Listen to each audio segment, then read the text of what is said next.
एक समय था जब बिहार की राजनीति में जेडीयू निर्णायक भूमिका निभाती थी, लेकिन अब बीजेपी लगातार अपने संगठन और वोट बैंक के दम पर सीनियर पार्टनर की भूमिका में आ गई है। तो अब तो बड़ा भाई बनना मुश्किल है। जब नीतीश कुमार के रहते बड़ा भाई नहीं बन पा रहे थे, तो अब तो नीतीश से ज्यादा बड़ा नेता जेडीयू को थोड़ा मिलेगा। छोटे भाई से बड़े भाई कैसे बन गई बीजेपी, जदयू कैसे होती गई पीछे, जानिए इस डिबेट में। नमस्कार, आप देख रहे हैं सिटी पोस्ट लाइव, मैं हूं सृष्टि राज। कभी एनडीए में बड़े भाई की भूमिका निभाने वाली जदयू अब पीछे नजर आ रही है, जबकि भाजपा लगातार मजबूत होकर सीनियर पार्टनर बनने की ओर में अब आगे बढ़ चुका है। बिहार की राजनीति में भाजपा और जदयू का गठबंधन कोई नया नहीं है। यह साझेदारी 3 दशक से भी ज्यादा पुरानी है, लेकिन समय के साथ इस गठबंधन की ताकत का संतुलन पूरी तरह से बदलता नजर आ रहा है। कभी जदयू के नेतृत्व में चलने वाला एनडीए आज ऐसी स्थिति में पहुंच गया है जहां भाजपा की भूमिका लगातार मजबूत होती जा रही है। मुख्यमंत्री नीतीश कुमार के राज्यसभा जाने के ऐलान ने एक राजनीतिक बदलाव को और ज्यादा स्पष्ट कर दिया है। अब आइए विस्तार में जानते हैं chief editor Shrikant Pratyush sir से कि आखिर जदयू बड़े भाई से छोटे भाई कैसे बन गई। सर, बिहार में एनडीए की राजनीति अब उस दौर में प्रवेश कर चुकी है जहां बीजेपी सीनियर पार्टनर की भूमिका में आ गई है। जेडीयू की स्थिति पहले जैसी अब मजबूत नहीं रही। 1990 के दशक में बिहार की राजनीति पर लालू प्रसाद यादव का दबदबा था। उस दौर में लालू विरोधी राजनीति को संगठित करने की जिम्मेवारी नीतीश कुमार ने संभाली। उन्होंने अपनी समता पार्टी के जरिए बीजेपी के साथ मिलकर एक मजबूत राजनीतिक विकल्प तैयार किया।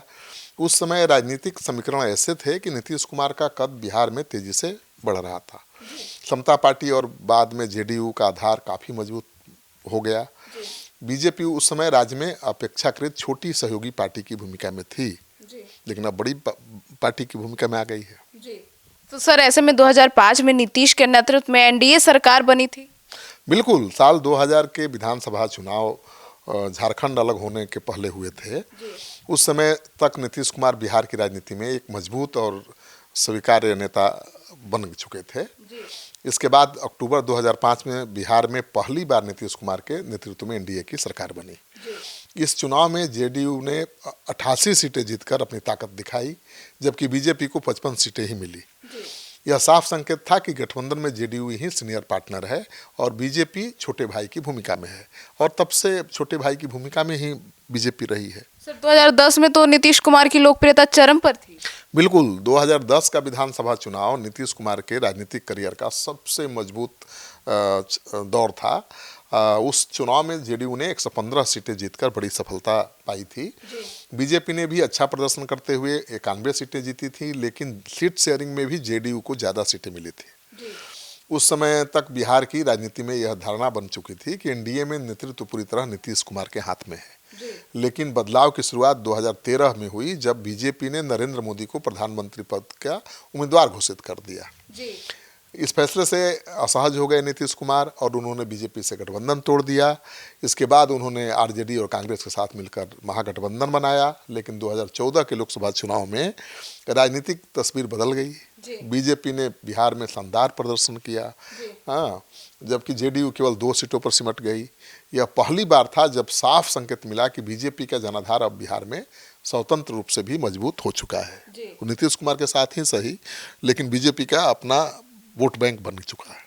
सर, 2015 में महागठबंधन को जीत मिली, लेकिन भाजपा का वोट शेयर मजबूत हुआ था। बिल्कुल, 2015 के विधानसभा चुनाव में नीतीश कुमार ने आरजेडी और कांग्रेस के साथ मिलकर चुनाव लड़ा था और महागठबंधन को जीत मिली थी। लेकिन इस चुनाव में भी बीजेपी ने अकेले दम पर 24% से ज़्यादा वोट शेयर हासिल किया था और किसी भी एक पार्टी के मुकाबले ज़्यादा था।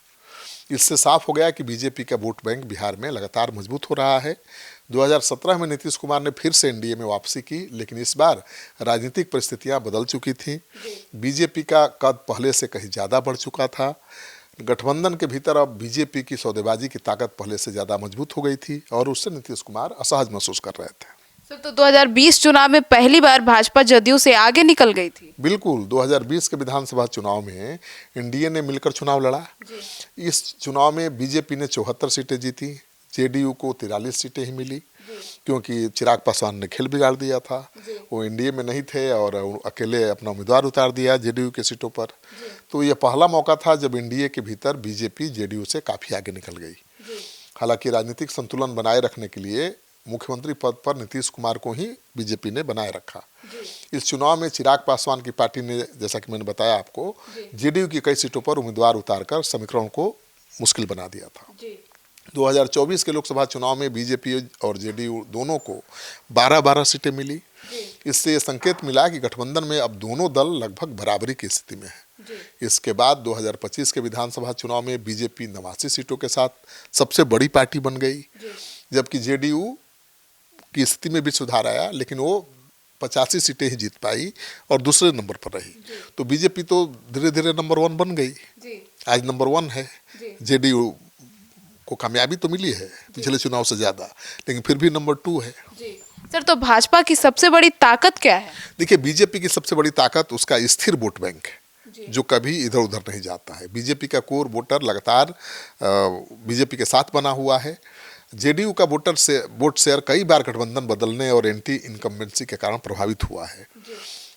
देखिए, 2014 के बाद बीजेपी ने बिहार के ग्रामीण इलाकों और अति पिछड़ा वर्ग में अपनी पकड़ मजबूत की है। यह वही सामाजिक आधार था जिसे पहले नीतीश कुमार की राजनीतिक ताकत माना जाता था। बिहार की राजनीति अब एक नए मोड़ पर खड़ी दिखाई दे रही है। नीतीश कुमार के राज्यसभा जाने के फैसले के बाद अब यह सवाल और भी मौजूद हो गया है कि भविष्य में एनडीए के भीतर नेतृत्व का स्वरूप क्या होगा। एक समय था जब बिहार की राजनीति में जेडीयू निर्णायक भूमिका निभाती थी, लेकिन अब बीजेपी लगातार अपने संगठन और वोट बैंक के दम पर सीनियर पार्टनर की भूमिका में आ गई है। तो अब तो बड़ा भाई बनना मुश्किल है। जब नीतीश कुमार के रहते बड़ा भाई नहीं बन पा रहे थे, तो अब तो नीतीश से ज़्यादा बड़ा नेता जेडीयू को थोड़ा मिलेगा। लेकिन बीजेपी के पास भी चुनौती है कि नीतीश के कद का नेता चुनना है मुख्यमंत्री बनाने के लिए। ये भी कोई कम मुश्किल टास्क नहीं है। तो सुना आपने, तो अब इस पूरे मुद्दे पर आपकी क्या राय है कमेंट सेक्शन में जरूर बताइएगा। धन्यवाद।